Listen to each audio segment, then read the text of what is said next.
à la manifestation depuis le mois de novembre 2018 et j'ai participé à la première fois le 8 décembre 2018 à Lyon. Le mouvement des Gilets jaunes, donc dès le début, même la semaine d'avant, donc était le 17 novembre 2018. Donc parti sur un rond-point qui est le rond-point des Flâneries à La Roche-sur-Yon. Citoyen lambda au départ, on a mis un gilet jaune pour faire un point de repère lié à une action nationale pour la hausse du carburant. Toujours les mêmes par rapport aux hausses du prix du carburant et les impôts, entre autres. Elles n'ont pas changé, toujours les mêmes revendications.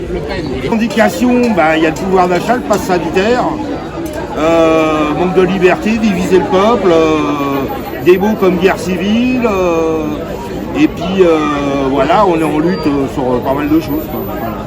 La hausse de l'essence, qui est actuellement un problème, sur le pouvoir d'achat, qui est un problème.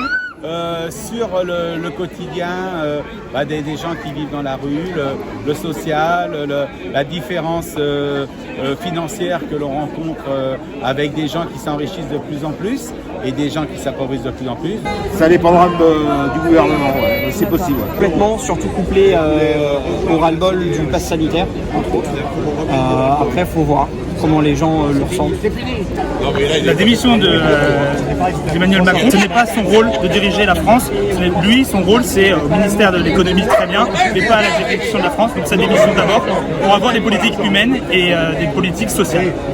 Une diminution du prix de l'essence et surtout des taxes sur celle-ci parce qu'elles sont aberrantes, entre autres. Et parce qu'en tant qu'étudiant, c'est vraiment très compliqué financièrement.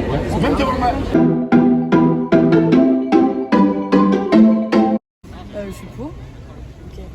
Moi aussi, je suis pour. Moi, je suis pour la reprise du mouvement des Gilets jaunes. Oui, moi aussi je suis pour. Alors pour différentes raisons, que c'est le peuple profond qui vient et qui revendique son droit le plus légitime, c'est-à-dire tout d'abord manifester. Parce que le gouvernement aujourd'hui ne représente pas la population. Bah oui, tout à fait. Je pense que c'est la France des périphéries, et ils sont un peu excentrés des centres-villes et on leur met encore des taxes et c'est les personnes qui toucheront justement pas les aides.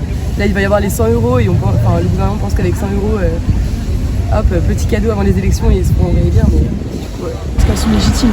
Il est temps que les Français montrent un peu ce qu'ils pensent et qu'ils fassent réagir le gouvernement dans leur sens.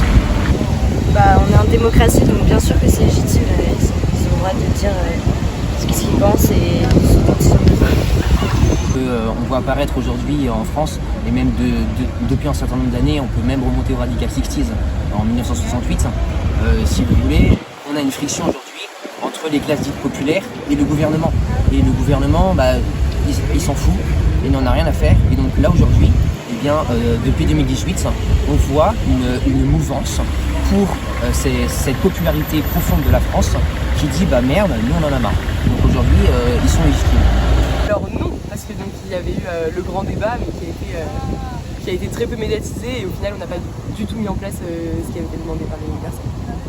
Surtout que le mouvement des Gilets jaunes aujourd'hui il est très réprimé, même par la police, etc. On voit bien que l'État essaie plus de s'en débarrasser et puis aussi de concentrer l'attention des gens sur le Covid, etc. Alors qu'il y a des préoccupations beaucoup plus importantes aujourd'hui en France. Alors franchement, j'ai rien vu dans les actions de l'État qui répondaient aux revendications des Gilets jaunes. Ça a peut-être bougé aujourd'hui avec les élections présidentielles qui arrivent, mais pour autant, j'ai rien vu et sinon les Gilets jaunes ne seraient pas encore en train de manifester aujourd'hui.